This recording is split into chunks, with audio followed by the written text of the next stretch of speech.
할렐루야. 오늘 예배하는 우리 사랑하는 모든 성도님들, 명절을 맞이하여서 하나님의 그 사랑이 여러분의 각 가족 만나게 될 모든 여러분들의 여정 가운데 은혜 위에 은혜로 일하여 주시길 주님의 이름으로 축원합니다. 자, 돌아오는 화요일은 우리나라 최대의 명절, 여러분 설날입니다. 설날을 맞이하여서 이제 예배 후에 시작될 여러분의 모든 이동하고 가족들의 만나는 여정 가운데 우리 하나님께서 주시는 복과 크신 은혜가 충만하게 임하게 되시길 주님의 이름으로 축원합니다. 자, 우리 옆에 분과 인사할까요? 이렇게 인사하겠습니다. 설 명절에 하나님 주시는 복 많이 받으세요. 인사하겠습니다.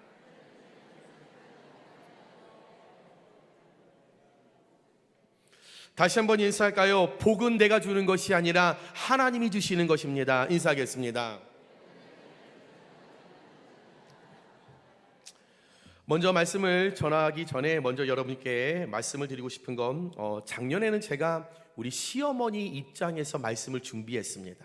그런데 오늘은 며느리 입장에서 설교를 준비했음을 기억하시고, 시어머님들은 오늘 말씀을 듣고 시험에 들어도 어쩔 수 없습니다. 설교를 준비하면서 제가 설날 꼴불견 베스트 10이라는 글을 찾게 되었습니다. 여러분과 함께 나누고 싶은데요. 첫 번째, 가깝게 살면서도 늦게 오는 동서. 두 번째, 형편 어렵다며 빈손으로 와서 갈 때는 이것저것 다 싸가는 동서. 그러니까 동서가 문제예요. 동서들이 없어져야 돼. 자, 셋째, 1시간이라도 빨리 가서 쉬고 싶은데 눈치 없이 고수도 포커 등을 치는 남편. 넷째, 술 취해 있으면서도 안 취했다고 우기며 가는 손님 붙잡고 또 한잔하는 남편. 다섯 번째, 기름 냄새 맡으며 간신히 붙여놓은 부침개 옆에 와서 낼름 집어먹는 야속한 남편. 여섯 번째, 시댁에는 20만 원, 친정에는 10만 원으로 차별하는 남편. 오늘 10가지 중에 4가지가 남편입니다. 그러니 결론적으로 명절의 가장 큰 문제는 누구이다? 남편이다. 그러니까 남편들을 안방에 걸어놓고 문을 열지 않으면 돼요. 그럼 평안의 역사가 일어납니다. 7번째, 시댁은 바로 갔다 오면서 친정에 일찍 와서 참견하는 시누이. 아주 밉지요. 이 시누이들 안 왔으면 좋겠지요. 8번째, 잘 놀다가 꼭 부침개 붙일 때 와서 식용유 없는 조카. 9번째, 며느리인 친정은 안 보내면서 시집간 딸이 빨리 오라고 하는 용인교회 시어머니들. 10번째, 늦게 와서는 아직도 일하고 있느냐며 큰 소리치는 형님. 여러분, 뉴스를 보니 지난 금요일부터 귀성행렬이 줄을 잇고 가족들 또는 연인 또 친구들끼리 여가를 즐기려고 해외여행을 떠나는 수가 상당하더라고요. 또 국내 여행지마다 좋은 곳은 이미 예약이 다 차 있고, 유명 성형외과는 몇 달 전부터 이미 예약 완료 상태라고 합니다. 명절을 맞이하여서 아름다움을 추구하는 여성분들이 얼굴을 변신하기 위하여 많이 준비하고 있다고 합니다. 여러분, 각자 자신의 형편, 처지, 상황에 맞게 명절을 맞이하고 보내는 모습이 다양해졌지만, 그래도 변하지 않는 것은 온 가족이 바쁜 시간을 쪼개어서 밥 한 끼라도 함께하기 위하여 한 장소에, 한 공간에 모일 것이라는 겁니다. 현재 가족들이 모인 가정이 있고, 또 예배 후에 저처럼 고향으로 가실 분들이 분명히 있을 겁니다. 저 설교하고 바로 갈 겁니다. 전화하지 마세요. 이번 설 여러분, 우리 모든 가족들과 아름다운 시간을 보내게 되실 때 여러분, 말씀드린 서두에 말씀드린 10가지 꼴불견으로 눈살을 서로 찌푸리게 하지 말고, 그런 주인공 되지 마시고 협력하고 인내하고 섬기면서 해피바이러스가 되셔서 서로에게 사랑을 전달하시는 사랑덩어리로 쓰임받는 저와 여러분들 되시길 주님의 이름으로 축원합니다. 우리 옆에 분들과 인사할까요? 이번 설에는 꼭 사랑덩어리가 됩시다. 인사하겠습니다.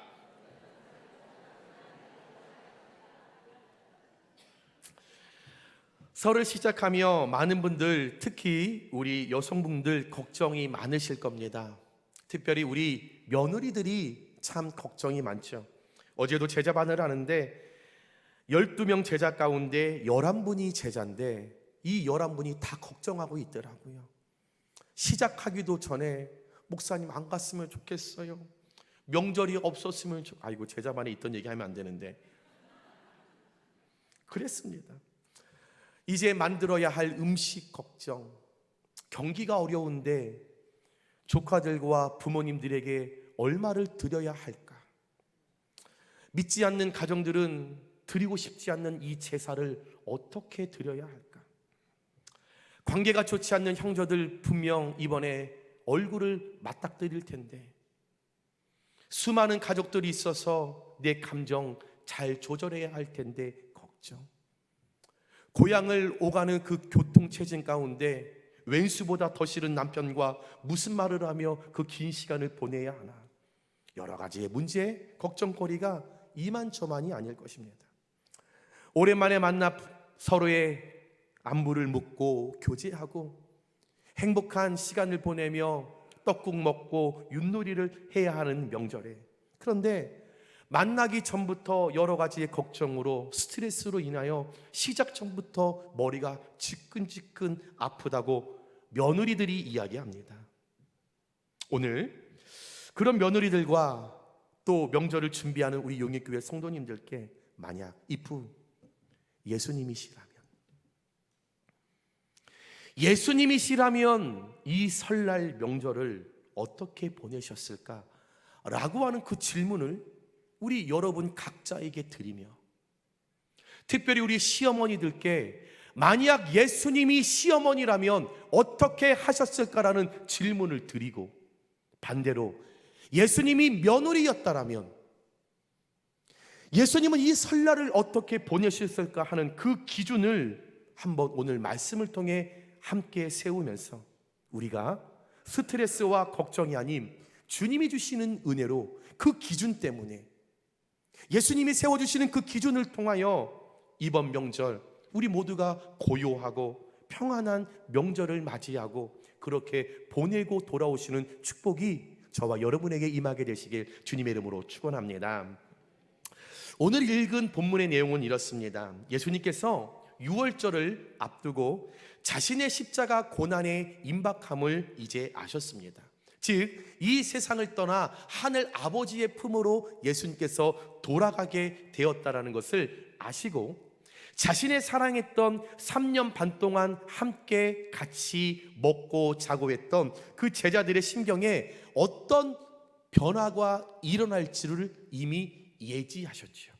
알고 계셨죠. 내가 떠나면 저 제자들의 마음이 어떻게 변할지, 어떤 상황이 일어날지 예수님이 알고 계셨다라는 겁니다. 그래서 오늘 말씀 1절 말에 자기 사람들을 사랑하시되 끝까지 사랑하시니라. 예수님께서 더욱 애틋한 심정을 가지고 자신이 이제 떠난 후에 제자들을 품을 떠나 하나님의 나라로 가면 제자들이 어떤 고난과 환난 앞에서도 자신을 향한 그 굳센 믿음으로 그들이 그 믿음을 변치 않고 끝까지 유지했으면 3년만 동안 내가 가르쳐줬던 가르침을 잊지 않고 거센 풍랑이 불어와도 어떤 상황이 되어도 그 가르침을 잊지 않고 그들이 온전히 이 땅 가운데 예수 그리스도의 제자의 삶을 잘 살기를 바라시는 그 마음으로, 얘들아 내가 너희들을 이렇게 사랑한다, 내가 너희들을 두고 가지만 내가 너희들을 정말 이렇게 사랑한다, 내가 너희들에게 일러주었던 하나님 나라에 대한 비밀 잊지 말고, 힘들고 어려울 때마다 내가 너에게 도움을 주었던 그 사랑을 늘 기억하고, 병들고 어렵고 가난한 자를 만나거든 나를 통하여 하나님의 능력이 나타났던 그 능력 너희에게 있음을 늘 기억하면서 너희들 그것을 잊지 말고 잘 살아라, 그것을 잊지 말아라. 그 애틋한 심정을 담아 오늘 그들을 예수님께서 식탁의 자리로 초청하시고 그들에게 먹고 마심을 그들에게 나누어 주신 후에 마지막에 예수님께서 그 식탁 아래로 내려와 무릎을 꿇고 허리에 수건을 거두시고 발을 제치시고 그 제자들의 냄새나고 더러운 그 발에 코를 대시며 그 발을 씻어 주시면서 진정한 예수님의 사랑을 그들에게 보여주셨습니다. 사실 오늘 예수님께서 제자들의 이 발을 씻어주신 사건은 파격적인 사건일 수밖에 없습니다. 유대 풍습에 의하면 손님이 다른 집안으로 들어갈 때 그들의 신발을 벗었고, 주인은 을에 그 어떤 손님이 우리 집에 들어오면 먼지 묻은 그 신발과 그 발을 씻을 수 있는 물을 건네오는 것이 그들의 풍습이었습니다.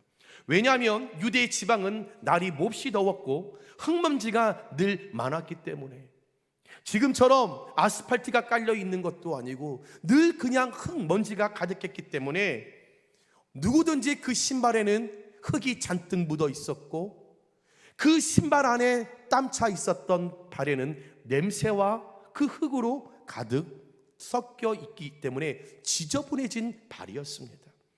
그래서 보통 이 유대 사람들은 누군가의 초대를 받아서 집안에 들어가면 보통 그 집안에 가장 비천한 하인이 그 물을 가지고 나와 그 상대의 발을 씻겨주는 풍습이었습니다. 그것이 관례였습니다.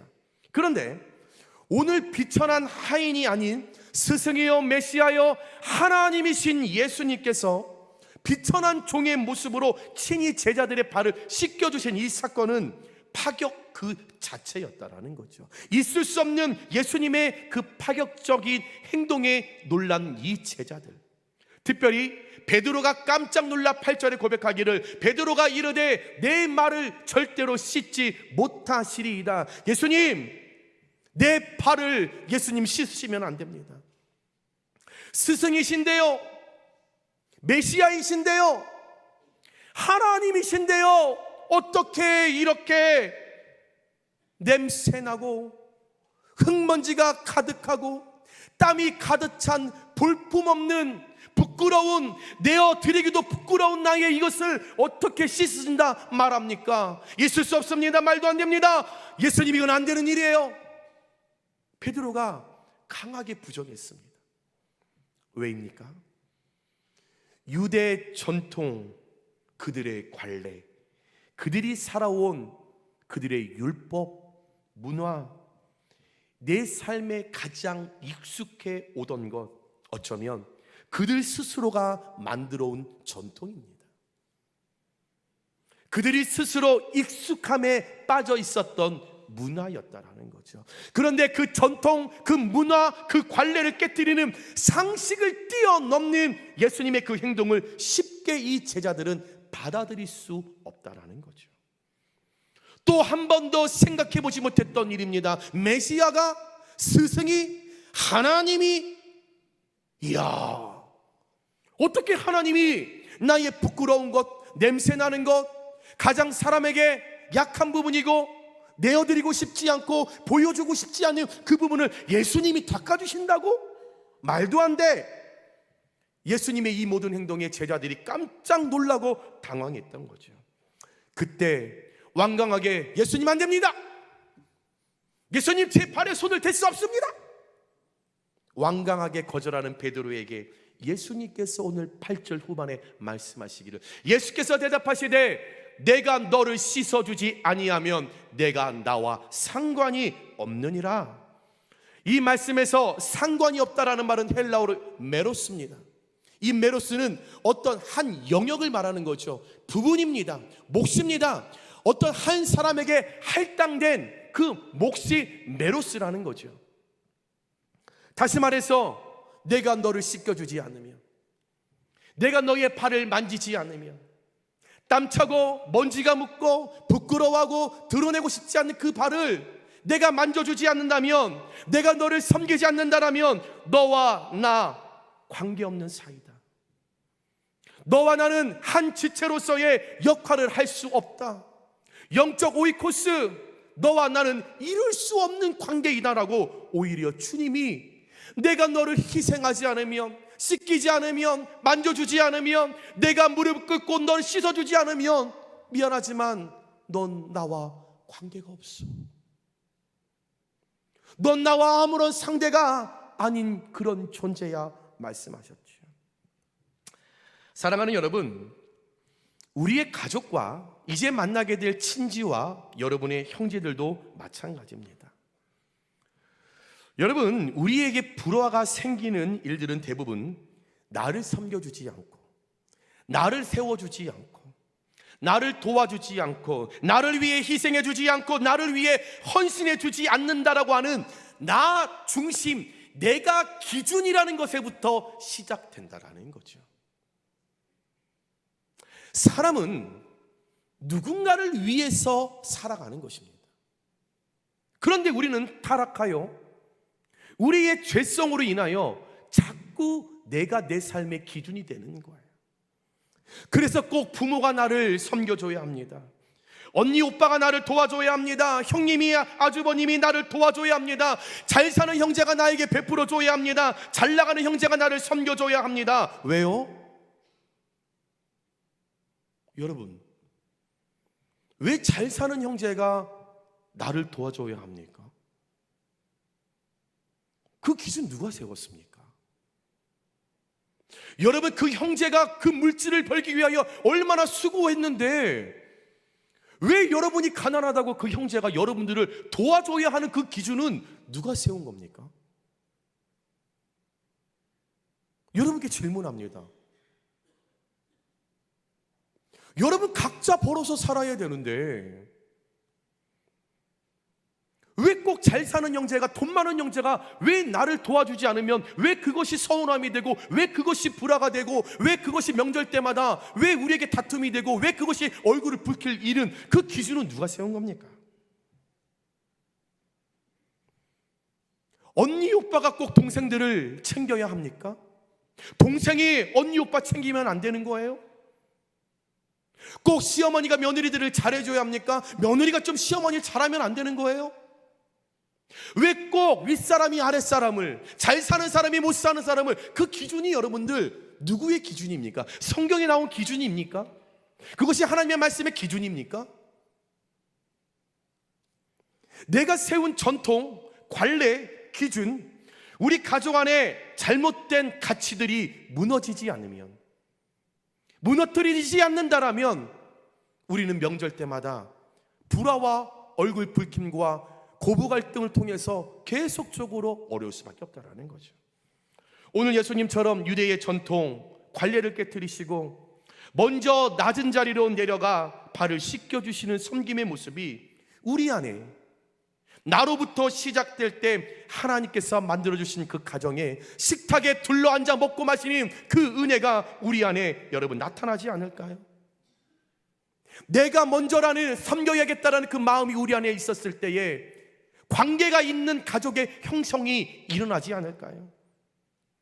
섬김을 받기보다는, 희생을 누군가 나에게 해주길 바라기보다는 내가 먼저 그 틀을 깨고, 율법을 깨고, 그 관계를 깨고, 관습을 깨고 먼저 다가가서 섬기면 안 되는 겁니까?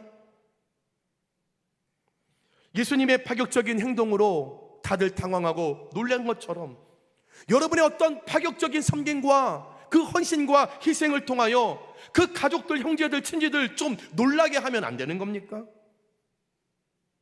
예수님이 하셨는데 저와 여러분이 못할 게 뭐가 있겠습니까? 여러분 예수님을 왜 믿으십니까? 예수님을 닮고 예수님을 따라가기 위하여 예수 믿는 거 아닙니까? 그렇다면 오늘 예수님께서 하나님이신데, 메시아인데, 스승이신데도 불구하고 가장 낮은 자리에 내려오셔서 그분이 발을 씻겨주셨던 그 모습을 우리가 기억한다면, 우리가 예수님을 쫓아 살겠다라고, 예수님의 제자의 삶을 살겠다라고 결단하여 예수 믿고 구원 받았다라면 우리도 예수님의 그 모습으로, 섬기는 모습으로, 희생하는 모습이라 나가면 안 되는 겁니까? 못할 게 뭐가 있겠습니까?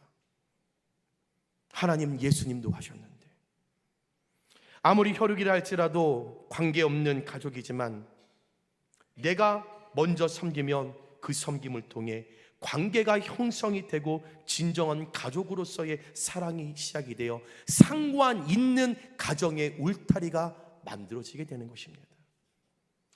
여러분, 그런데 예수님은 이 관례와 전통과 율법의 틀을 깨는 이 섬김을, 이 희생을 어떻게 하셨을까요? 저와 여러분이 너무나 하고 싶지 않고 피하고 싶은 이 섬김과 희생을 예수님 어떻게 하셨을까요? 예수님이 제자들을 위하여, 사람들을 위하여 냄새나고 먼지가 가득 붙어있는, 그 누구도 만지고 싶지 않는 그 발을 만지시며 씻겨주신 이유는 그들이 불쌍해서가 아니었습니다. 오늘 말씀 1절을 다시 보시면, 세상에 있는 자기 사람들을 사랑하시되 끝까지 사랑하시니라. 예수님은 자기 사람들을 사랑하신 거예요. 불쌍하고 안타까워서 섬기신 것이 아니라 사랑해서 섬긴 거예요. 사랑에는 이유가 없습니다. 그저 내 제자이기에 사랑하셨다라는 거예요. 내 자녀니까 그냥 사랑하신 거예요. 우리의 섬김에는 한계가 있는 이유는 잘 생각해 보면 진정 우리에게 사랑이 없다라는 거예요. 여러분, 우리 각 가정에서 여러분의 자녀를 섬길 때 우리는 이미 무한한 섬김으로 자녀를 섬기고 있음을 발견하게 됩니다. 여러분, 내 자녀들 속썩여도 다 해주시잖아요. 내 자녀 말 안 들어도 다 해주시잖아요. 왜요? 사랑하니까. 그런데 옆집 아줌마 무슨 일 있으면 여러분 도와주세요? 왜요? 사랑하지 않으니까. 여러분, 사랑하면 온전히 섬길 수 있습니다. 정말 명절을 맞이하여 우리가 만나게 될 나의 가족, 친지, 시어머니, 형님, 그 누구, 여러분 진정으로 사랑하십니까? 예수님이 나를 십자가에 달려 돌아가실 만큼 사랑하셨던 그 사랑 우리에게도 주셨는데 진정 그 사랑으로 사랑하십니까? 내가 우리의 가족들을 예수님처럼 사랑한다면 목숨을 다해 발을 닦을 수 있는 섬김까지 할 수 있습니다. 분명 우리의 힘으로는 불가능할 거예요. 안 될 거예요. 힘이 들 거예요. 그러나 하나님, 내가 우리 가족들을 사랑할 수 있는 예수님의 그 사랑을 내게 부어주세요. 기도하면 야고보서 5장 18절에 기도했더니 하늘이 비를 주고 땅이 열매를 맺었느니라. 아멘. 기도했더니 나는 할 수 없는데 하나님이 하늘문을 열어두셔서 우리 가정 가운데 비를 내려주셨을 때에 그 비의 역사를 통하여 열매 맺는 역사가 기도를 통하여 나타나게 될 수 있다라는 것입니다. 섬길 수 있는 능력을 주시고 그 섬김을 통해 가정의 사랑의 열매를 맺기 위하여 하나님은 지금도 일하고 계시며 기도하는 자의 기도를 듣기 위하여 지금도 하나님은 스탠바이하고 계시다라는 거죠. 여러분, 사랑은 말로 완성되지 않습니다. 사랑의 절정은 반드시 행동으로 나타나는 것입니다. 예수님은 제자들의 더럽고 피곤한 발을 씻기시고 그리고 그 다음날 마가복음 10장 45절에 인자가 온 것은 섬김을 받으려 함이 아니라 도리어 섬기려 하고 자기 목숨을 많은 사람의 대속물로 주려 함이니라. 이 말씀처럼 십자가 위에서 자신의 목숨을 내어주는 헌신으로 그 사랑을 완성하여 주신 줄 믿습니다. 예수님의 삶은 말할 수 없이 고귀했지만 예수님의 삶은 이 땅의 모든 사람들에게 영광 받기에 마땅하신 분이었지만 소중했지만 예수님의 행동은, 예수님의 실천은 언제나 가장 낮은 자리에 머물러 계셨다라는 거예요. 호산나 호산나 메시아라고 영광 받으시길 마땅한 예수님이셨지만 모든 본체를 다 가지고 계셨지만 예수님은 그 환호 속에서도 늘 가장 낮은 자리에 계셨다라는 거죠. 그 이유는 예수님 안에 있는 사랑 때문이었고 그 사랑이 제자들의 발을 씻게 했고 그 사랑이 십자가의 보혈로 이끌었고, 그 사랑이 인류를 구원하는 길을 열었고, 그 사랑이 이 땅에 진정한 평화를 가져와 저와 여러분에게 구원의 문이 열리게 된 걸 믿으시면 아멘 하시기 바랍니다. 여러분, 우리에게 허락하신 가족, 형제, 친지, 시어머니, 여러분, 섬기는 것은 손해가 아니라 복인 줄 믿습니다. 여러분, 우리가 누군가를 섬기는 것을 손해처럼 느끼는 것은 누군가를 섬기고도 칭찬은커녕 당연시되거나 무시를 당한 경험이 있어서입니다. 맞습니다. 그래서 나에게 상처 준 사람, 나에게 마음을 아프게 한 사람, 그를 섬기고 희생하는 것 어렵고 솔직히 하고 싶지 않죠. 더욱이 가족들로부터 그런 대우를 받았다라면 더더욱 힘들고 하고 싶지 않고 어려울 겁니다. 시어머니들이요, 명절에 가장 누가 고생합니까? 왜 말씀 안 하세요? 큰아들이 가장 수고합니까? 큰아들은 꼴불견 4개 들어가 있습니다. 여러분, 가장 명절에 수고하는 거 며느리 아니에요? 여러분, 그 며느리 좀 칭찬해 주시면 안 돼요? 열심히 전부치고 밥하고 그러는데 밥 먹을 때 되면 우리 큰아들, 우리 장송 얘야 국 씹는다, 우리 아들 빨리 먹어야 되니까 빨리 갖고 와라. 저도 그런 시어머니 싫어요. 여러분, 바뀌면 되지 않습니까? 얘야 수고하니 너 얼른 와서 먹어라. 참 너 때문에 우리 가정이 살아난다. 칭찬해 주시면 안 되는 거예요. 하여튼 너는 전도 부치는 것도 네 엄마한테 뭐 배워서 왔다니. 아유, 곰살 맞아갖고 애가 그냥. 여러분, 아들들 아무것도 안 해요. 리모컨만 돌리고 있어요. 여러분, 우리 시어머니들이요, 그 며느리들이 평생을 상처 입고 살아간대잖아요. 우리 시어머니들도 여성이시잖아요. 며느리셨었잖아요. 왜 대물림하세요?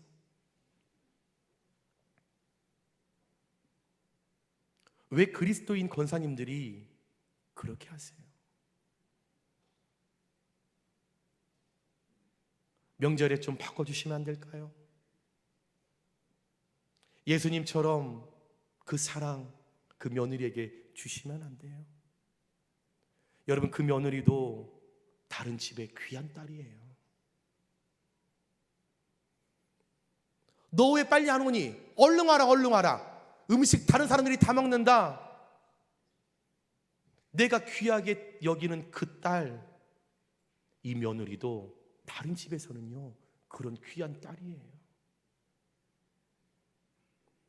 나도 내 딸이 빨리 와서 내 얼굴 보고 먹고 싶은 것처럼 우리 며느리도요, 우리 사돈이 빨리 와서 얼굴 보고 쉬었으면 좋겠어요. 그런데 며느리가 간다라고 하면 괜히 기분이 나빠갖고 그러든지 말든지.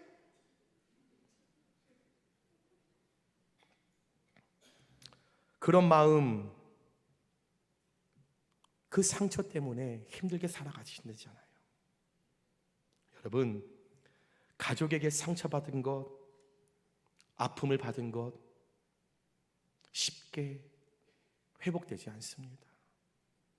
또한 며느리들이요, 그런 시어머니 안 바뀔 거 아시잖아요. 며느리들이요, 포기하세요.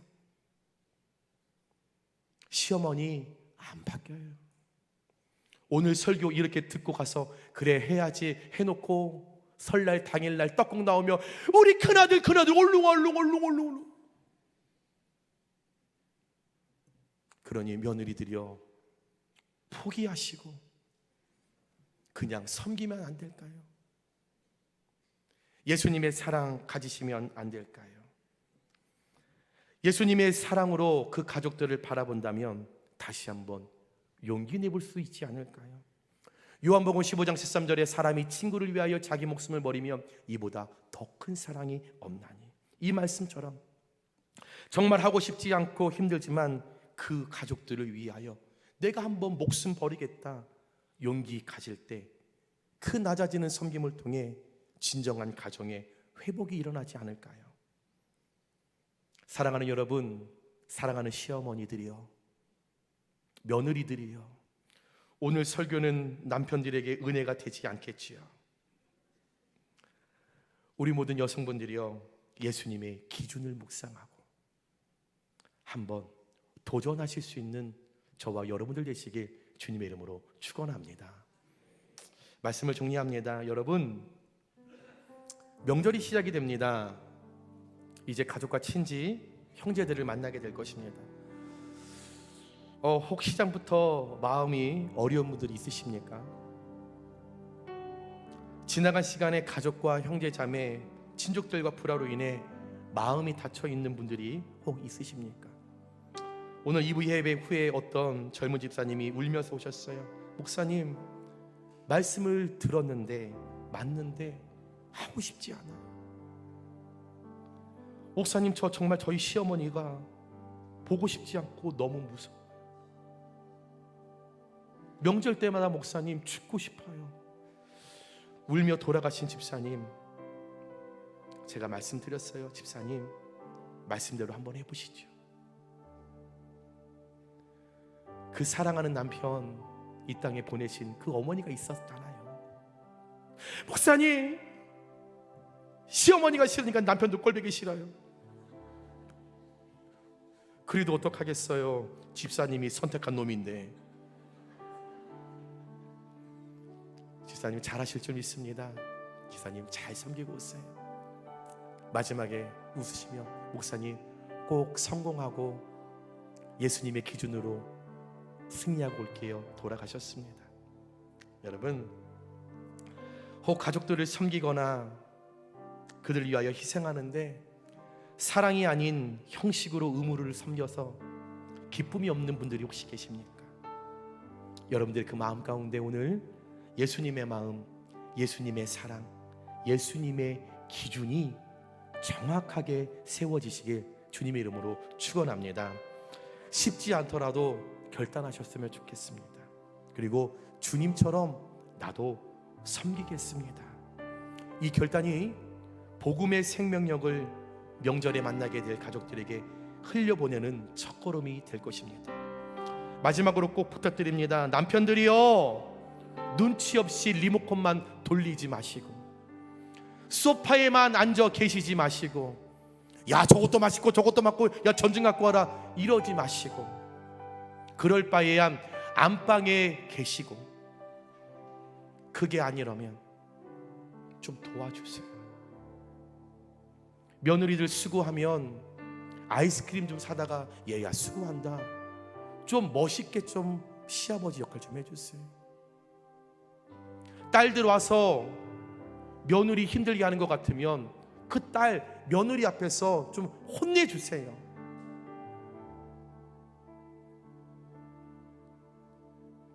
우리 며느리들 힘냈으면 좋겠습니다. 남편들이요, 남의 편 되지 마시고 온 명절 아내 편 되어 주셔서 도와주셔서 명절 잘 보내고 그리스도의 은혜를 누리며 하나님 영광 가리지 않도록 장손들이여 부침개 부치시고 장손들이여 떡국 먹을 때 맨늦게 드시고 사랑하는 우리 시어머니들께 꼭 부탁드립니다. 이번 명절 당일날 밥 먹을 때 며느리들부터 제일 먼저 식사할 수 있는 그 예수님의 기준 세우셔서 그들에게 먼저 주세요. 그리고 그 아들 그 어떤 것도 받고 싶었는데 큰 아들 제일 마지막에 먹이세요. 그러면 가정이 평안합니다. 가정이 은혜가 있습니다. 여러분, 전통과 관례와 율법은 깨라고 있는 것입니다. 가정이 평안하기 위해서 며느리가 편해야 끔찍하게 생각하는 아들이 행복한 거예요. 지혜로운 시어머니, 희생하고 섬기는 며느리 되어 주셔서 여러분의 그 파격적인 섬김과 열매로 이번 명절은 기쁨이 넘치게 되시길 주님의 이름으로 축원합니다.